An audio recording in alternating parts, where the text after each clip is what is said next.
Children of God, if you didn't tithe, God will not bless you and you will be cursed. So children of God, tithing keeps God happy.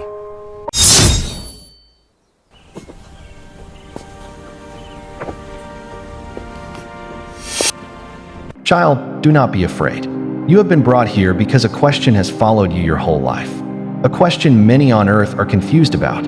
A question that is tearing churches apart and shaping destinies even beyond death. What question? Tithing. You lived your entire life hearing different voices, some saying it is required, others saying it is Old Testament, others saying it is manipulation, and it confused you deeply. I didn't know what to believe. Some pastors said if I didn't tithe, God would not bless me. Some said I would be cursed. Some said Jesus removed the law. Some said tithing keeps God happy. I felt scared. I didn't want to disappoint God. Fear is not the foundation of God's kingdom. And so, heaven has allowed you to ask your questions directly today, not to condemn you, but to bring clarity for you and for many who will hear your story. Ask, child, whatever troubles your spirit, ask it. Heaven does not silence honest questions. Angel, if tithing is required, then why did people fight about it so much on earth? Why did it divide churches? Why did it feel like a burden and not a blessing? Because many taught it without understanding the heart of God. Because some used it for greed. Because others rejected it out of rebellion. And because very few truly asked God what He said about it. And that is why He will answer you Himself. My child, do not be afraid. You have asked sincerely, therefore heaven will answer sincerely. Lord, is tithing required for Christians? Was I supposed to do it? Did I fail you by not giving 10%? Hear my words, and let your heart rest. Tithing was given in the Old Covenant as a command, yes. It supported the priests, the temple, the work of ministry. But my son brought a new covenant, not of percentages, but of the heart. Gives to Corinthians 9-7. Every man must give not reluctantly or under compulsion, but as he decides in his heart. For God loves a cheerful giver. I do not curse the believer who does not tithe. I do not force my children to give. I do not demand 10% as law in the new covenant, because you are not under law. You are under grace.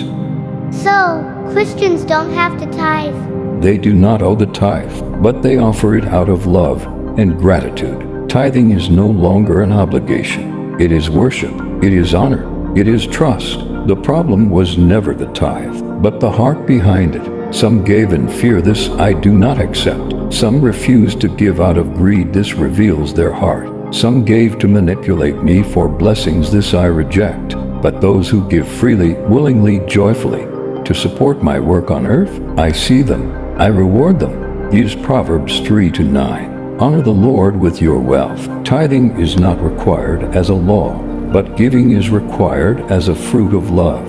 So, I didn't fail you.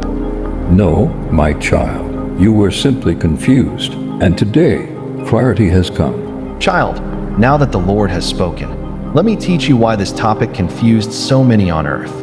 Long before Moses, before the laws, before Israel even existed, Abraham gave a tithe to Melchizedek. He was not forced. He gave out of reverence, honor, and gratitude.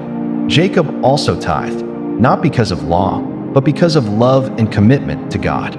Then came the covenant of law, and God commanded Israel to tithe for a reason. There was a physical temple, physical priests, and physical sacrifices.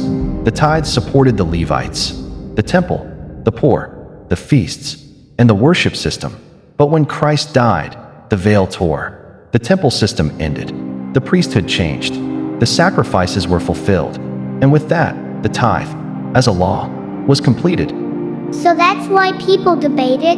Angel, then is tithing wrong? No, child. Tithing is beautiful when it comes from love.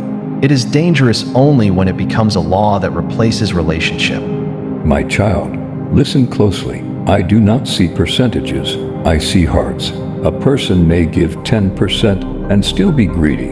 Another may give 2% and be full of love. Some give much but sacrifice nothing. Some give little but give everything. My son honored the widow above the wealthy giver, because she gave me her heart, not her leftovers. Lord, what about churches? How will they survive if Christians don't tithe? The church survives by my spirit. My people give because they love me, not because they are threatened. So, you want giving to be love, not law. Yes, child. I want my children to give freely, joyfully, intentionally, not fearfully. If a church teaches tithing as a helpful discipline, it is good. If they teach it as salvation, it is false. If they teach it as manipulation, I will judge them. But if they teach generosity, purpose, honesty, and gratitude, they walk in my heart. You came with fear. You will leave with understanding. Child, now let me show you something few humans ever understand. Heaven does not measure the size of what you give, but the size of the heart behind it. Some give money but refuse kindness. Some give tithes but refuse forgiveness. Some give offerings but refuse obedience. Some give generously but live selfishly. But then, there are the ones heaven celebrates. A poor boy giving half of his meal to a stranger. A woman quietly supporting missionaries. A man praying for his enemies. A teenager donating his only shoes. A widow giving her last 2 coins. These are the ones heaven applauds. These are the ones who give like Jesus gave. Angel, are you saying generosity is bigger than tithing? Child, generosity is the fragrance of a heart touched by God. Tithing is only one flower in that garden. My child, rise. Money is not evil. Money is a tool. Money is a test. Money is a servant never meant to be a master. I gave money to humans to build, to bless, to feed, to heal, to support my work on earth, not to enslave their hearts. Lord, then why do so many Christians fight over tithing? Because people fear losing money more than losing me. Some love money. Some are controlled by money. Some worship money without knowing it. Some trust money more than my presence. This is why giving matters.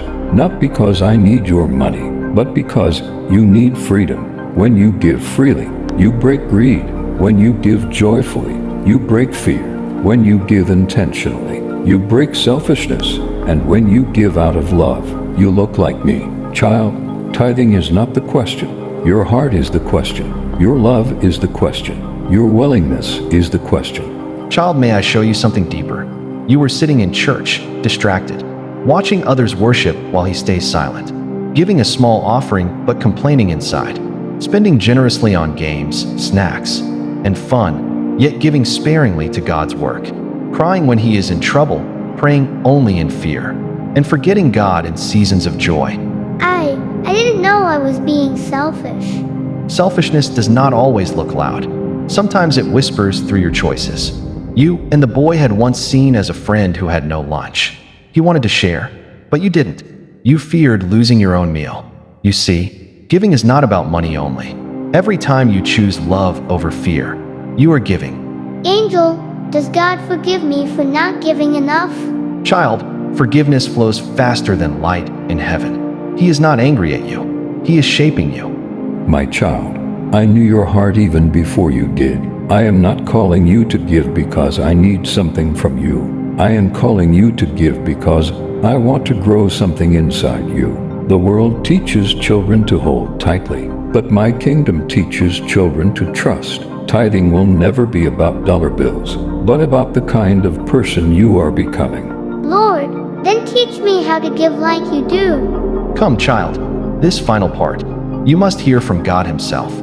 My child, let me tell you something eternal. I do not measure your worth by what you give. I measure your heart by what you are willing to surrender. Where your treasure is, there your heart will be also. Matthew 6:21. If you give me your heart, your generosity will follow naturally. God loves a cheerful giver. 2 Corinthians 9-7. I understand now. Tithing is good, but it is not the point. Yes, the point is becoming like the one who gave everything. My son, go and live with this truth. A generous heart is a mirror that reflects me. Lord, from today, everything I have is yours.